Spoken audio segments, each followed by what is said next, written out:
is Ron Cirotto. Ron Cirotto has quite a resume. He is a mortgage commentator. He is a graduate of Ryerson Polytechnical Institute, as well as a graduate of the University of Toronto. He's an engineer. Wouldn't you know, we keep getting another engineer in here. We seem to attract them all the time. I don't know exactly why. Anyway, Ron is a columnist for the Hamilton Spectator concerning mortgages. He has been a regular guest speaker on the CHML John Hardy Show and the 1010 CFRB Real Estate Show and the Talk 640 AM with host Jerry Green. And he has presented mortgage topics to the Ontario College Mathematics Association. And the minute I walked in here, and Ron got here before I did this morning, and I looked over at this complicated mathematical formula over here, I said, oh my goodness, here I go, right back to when I studied mathematics in 3rd and 4th year university, which I'm sure you did, Ron. And there's something about people who graduate in science, we just love these formulas, you know, and most people look at them, and now that I've recovered from my science training, I look at these formulas and think, oh, what's this doing here? But anyway, I'm sure it all makes good sense, and I'm looking forward to Ron's presentation. So Ron, without any further delay, I would like to welcome you to the company, and come on up, and thank you, Howard. You bet. Glad to have you here. Thank you for that kind introduction. And as Howard said, my name is Ron Cirotto, and I'm an alcoholic. Oh, wrong speech. Wrong speech, wrong place. I always start out by doing that because I want to be informative today, and yet I want you to walk away from here understanding 2 or 3 principles about mortgages and loans and interest calculation. On a sobering note, let me ask you, as financial advisors, how would you like to be able to show your clients, regarding their mortgage, how to get a $7,000 to $14,000 free gift from their lender or their bank? I see a few eyebrows raised. Number 2, how would you like to be able to show your client, regarding their mortgage, how to get a 17 times return on an investment? If you give me your undivided attention for the next 20 minutes, and that's all it is, I don't go any longer than 20 minutes, because study after study will show you that the average attention span is 10. So I thought I'd double it and make it 20. As Howard said, I always start out by telling people it took me 7 years to become an engineer and 7 years to unbecome one. And I feel kind of comfortable now that I know that a few of you out there are engineers. I can criticize engineers because I are one, okay? And the reason I say that is because I'm not going to be like your typical engineer, and I'm painting everyone with a brush here now, or an accountant. When you ask them how a clock works, you ask them what time it is, and they tell you how a clock works. That's not my intent. I'm not here to try and dazzle you with math. The math that you're going to see today, you'll be able to do it on your hands, on your fingers. I assume everyone has 10 fingers unless they were raised on a farm. Now, see this formula here? Forget about it. We're not even going to talk about that formula. Maybe at the end I'll throw in one little tidbit about it, but I put that up there just to kind of see the fear in a few people's eyes, because they're thinking, oh my God, he's going to ask a question about that. So I am not going to talk about that formula. Indirectly I will.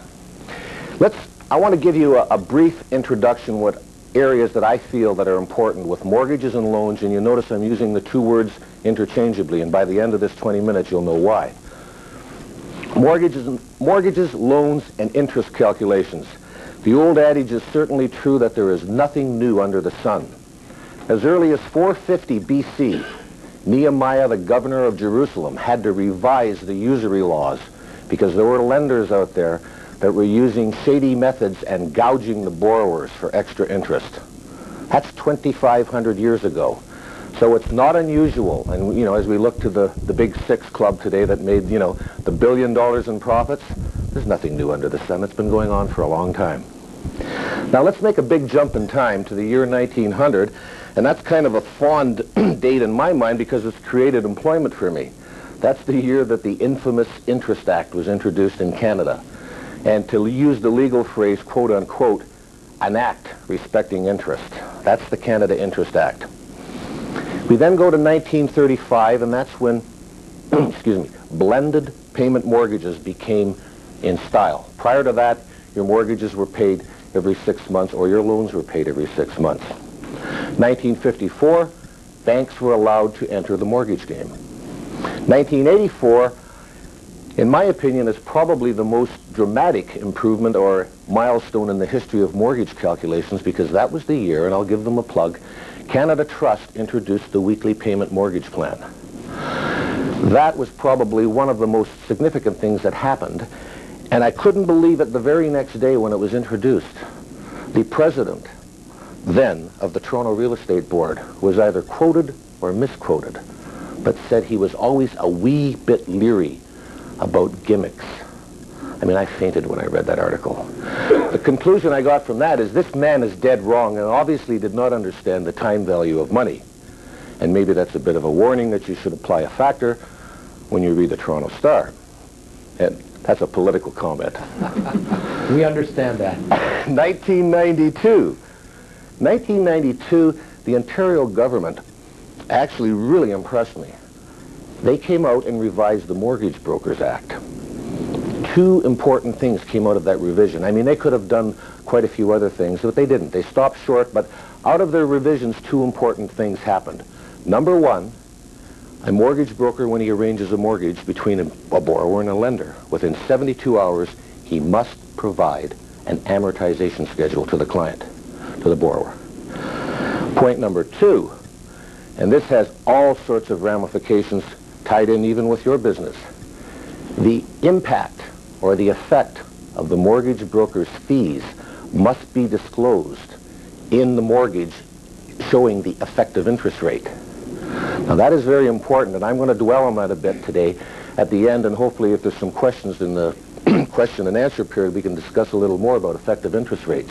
Because you want to compare a mortgage to a GIC, to a mutual fund, you need to have the mortgage's effective interest rate to compare it to the yield on a mutual fund. You can't compare the nominal rate that's in the paper. On that note, let's start in, and you notice how I started off by using the word mortgage and loan interchangeably? That's because there is no difference between a mortgage and a loan. The only difference between a mortgage and a loan is the spelling. I think everyone can see that. This has only got 4 letters in it. Actually, I'm oversimplifying it. The major difference between a mortgage and a loan is this dirty word called compounding. It should be a 4-letter word, compounding, because it has struck the fear, and it's nice to know that I'm in an audience here with people that have got higher education. You can appreciate, if you've followed or tried to figure out your mortgage or your car loan, that this word here has caused more confusion. So do not fall into the trap, because in this 20 minutes today that I'm speaking to you, that you don't grasp this concept of semi-annual compounding right away. You do not need to know how an internal combustion engine works to drive an automobile. You do not need to know how to program in C++ to use your computer to figure out Quicken or your bank balance. Compounding is a word, is a technique that influences how the interest factor, and I'm going to say that word again, or those 2 words again, interest factor. Your residential mortgage in Canada has semi-annual compounding. That semi-annual compounding influences the numerical value of the interest factor. Now I'm going to tell you what an interest factor is, and again, remember I told you this is going to be simple math. Let's pretend that I'm a farmer, and prior to 1935, there is no blended payment, monthly payment mortgages. And I need to borrow $10,000. So I go to the bank, and I ask them for this loan, and they say fine. They give me the $10,000, and what a coincidence, the interest rate just happens to be 12%. I was going to make it 10 because I have 10 fingers, but 12 is easier, and you'll see why in a moment. At the end of 6 months, I have to go back to the bank, pay him back the $10,000, and I have to pay him back interest. Now, the interest that's being calculated for those 6 months, you have to use an interest factor, and the interest factor is 6%. 12% a year, 6% per half year, or if you want to view it as 1% a month. Now, the interest factor for the loan that I just borrowed is 0.06. Now, obviously, the interest factor is the number that's used to multiply by the balance that you borrowed to figure out the interest cost. So you could have 10,000 times 0.06, obviously the interest is $600, or you can do it in one step, 10,000 times 1.06, which is $10,600. Now the day I walk into the bank, it was a real bad day. I had a bad hair day and the tractor blew up and the barn burnt down. So I don't have the $10,000, so I say to my friendly banker, could I let that loan go for another 6 months? And he says, no problem. Now, another 6 months elapses, it goes by. At the end of 1 year now, you owe $10,600 times 1.06, you owe $11,236. $1,236 divided by 10,000 times 100. In effect, it's 12.36%. And notice the word I chose, in effect, because that's what this is. The effective interest rate on that loan is 12.36% because an interest calculation was done at the end of 6 months and then compounded at the end of the year. Now, here is all and nothing more that semi-annual compounding was intended to achieve. If you multiply in a calculator 1.06 times 1.06, cover up that, there's your effective interest rate, 12.36%. Now, if I had, as the farmer, borrowed this $10,000 in 1936, and I was fortunate enough to go to the bank and they gave me an amortization schedule. And by the way, everything I'm talking about here today is in that handout. I neglected to mention that at the beginning. So don't worry about missing anything. It's all written down. If I was lucky enough to get that amortization schedule in 1936, the bank says, you're lucky. Now we have monthly payments. It helps your cash flow and this and that. And we do the interest calculations every month. And you look on the AM schedule, you see the 0.00975. That is the monthly interest factor that the bank uses each month to do an interest calculation. Now, here in essence is what semi-annual compounding is intended to do. Even though you are making monthly payments and interest calculations are being done monthly, the semi-annual compounding is intended to make it appear as if you made payments and interest calculations every 6 months. Nothing more, nothing less. Do not read anything else into it other than that. Because this is the stumbling block for so many people.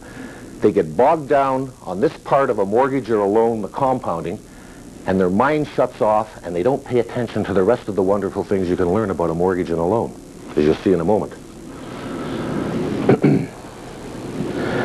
Interest calculations. We've already been doing it. I'm just going to talk about it officially now. Let's use another simple example. The minute you walk out of a bank or a lender's office, a clock starts ticking. Call it the interest clock.